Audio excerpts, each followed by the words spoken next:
અમરેલીમાં આકાશી આફતથી ખેડૂતો બરબાદ થયા છે। સાવરકુંડલા, લીલિયા, રાજુલામાં ધોધમાર વરસાદ ખાબક્યો છે। રાજુલાના ડુંગર, માંડલ, ડોડિયા, બાલાપર વિસ્તારમાં માવઠું નોંધાયું। સાવરકુંડલાના મોટા ભમોદરા, જાબાળા સહિતના વિસ્તારોમાં માવઠું વરસ્યું છે। અમરેલીના ચમારડીમાં પણ ધોધમાર વરસાદ ખાબક્યો છે। તો બીજી તરફ જાબાળાથી પસાર થતા નેશનલ હાઈવે પર એક વૃક્ષ ધરાશાયી થવાની પણ ઘટના બની હતી। વીજ પડી। મેરિયાણામાં પણ ગાજવીજ સાથે વરસાદ, ડુંગળી, કેરી સહિતના પાકને મોટા પ્રમાણમાં નુકસાન પહોંચ્યું છે। અલગ અલગ વિસ્તારોમાં અમરેલીમાં પણ વરસાદ નોંધાયો છે।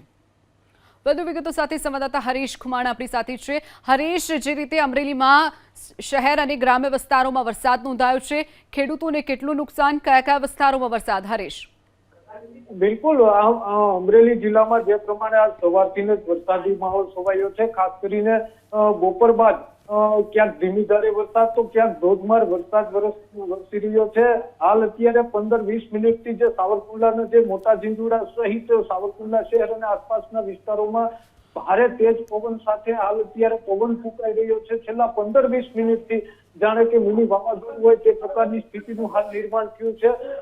ખાસ કરીને જે કમોસમી વરસાદ પડતા ખેડૂતોને વ્યાપક પ્રમાણે હાલ નુકસાન વેઠવાનો વારો આવ્યો છે।